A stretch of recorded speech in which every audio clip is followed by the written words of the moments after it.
विचार कर उसी क्षण कलयुग को छोड़ दिया और कलयुग से निवेदन किया कि जाओ, जाकर मेरे राज्य से चले जाओ।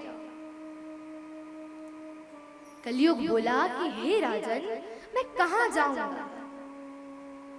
राजा परीक्षित बोले, मैं नहीं जानता। बोले, यदि तुम आओगे तो स्वतः तुम्हारे स्वजन संबंधी काम, क्रोध, लोभ, मोह, मद, मात्सर्य ये सब आ जाएंगे। इसलिए मैं नहीं चाहता कि तुम मेरे राज्य में आओ। ऐसा विचार कर जैसे ही कलयुग से कहा तो कलयुग निवेदन करने लगा कि हे राजन, इस संपूर्ण सृष्टि में आपका राज्य है और जहां आपका राज्य नहीं है वह जल है, तो मैं कहां जाकर रहूं? संसार में मेरे लिए कोई उचित स्थान नहीं, हर और आपका राज्य है।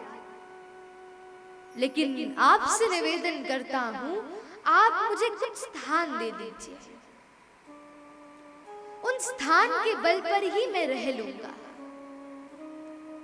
तब राजा परीक्षित ने निश्चित रूप से कलयुग को 4 स्थान दिए और फिर कलयुग ने याचना करी और उस उपरांत 5वां स्थान दिया।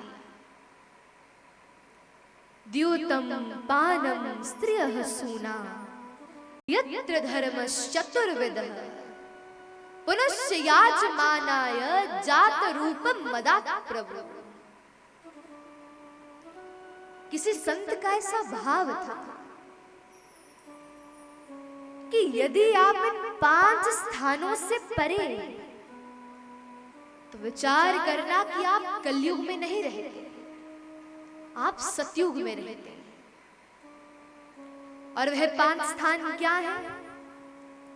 देखिए बंधु, अब यदि इन 5 में से किसी स्थान में जाते होगे और आज आप लोगों के कान में पता चल जाए कि इस स्थान में कलयुग का निवास है, और सुनकर भी यदि उसी स्थान पर जाते रहोगे तो पहले जितना दंड मिलना था उससे 1000 गुना दंड मिले। भगवान कहेंगे, अरे तुमने तो कथा भी सुनी थी और कथा में जाना भी था कि कलयुग कहां निवास करता है, और सब जानते हुए भी तुम फिर भी उस स्थान पर गए। पहला स्थान द्यूतम, यानी कि जुआ। अब जुए से तो सब प्रसन्न है, कोई खेलता नहीं, लेकिन नहीं, हम ये जो बात बात में शर्त लगाते हैं, लगी 500 की शर्त, ये भी जुआ है। किसी की पत्नी को किसी अन्यत्र कार्य के लिए दांव पर लगाना, ये सबसे बड़ा अपराध है। लक्ष्मी हमारी मां है या लक्ष्मी हमारी पुत्री, उससे अधिक हमारा कोई संबंध नहीं। और जब लक्ष्मी पर अपना अधिकार जताते हुए हम उसे दांव पर लगाने लगेंगे तो यहां पर कलयुग निवास करेगा। अब शर्त लगाना कोई बुरा नहीं, बेट लगाओ, शर्त लगाओ, बढ़िया, लेकिन कैसी शर्त हो? बोले जो जीतेगा वृंदावन लेकर जाए, जो जीतेगा रसगुल्ला खिलाए, ऐसी शर्त हो। दूसरा स्थान है पानम, मदिरा पान, भक्ष अभक्ष पान। अब केवल मदिरा पान ही नहीं,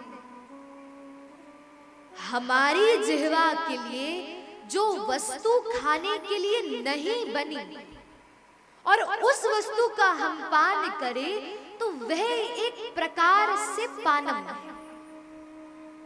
उस स्थान पर कलयुग निवास करता है।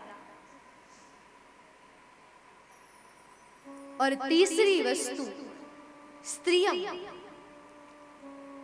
किसी अन्यत्र स्त्री अन्यत्र पुरुष के साथ विवाह के उपरांत संबंध करना, यह एक प्रकार से कलयुग का निवास है।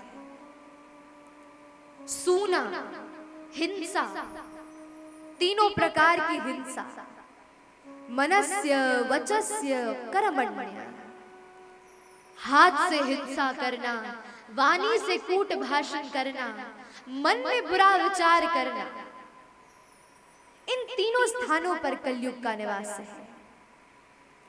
और पंचम वस्तु है अनीति से कमाया गया धन। ये 5 स्थान राजा परीक्षित ने कलयुग को दिए।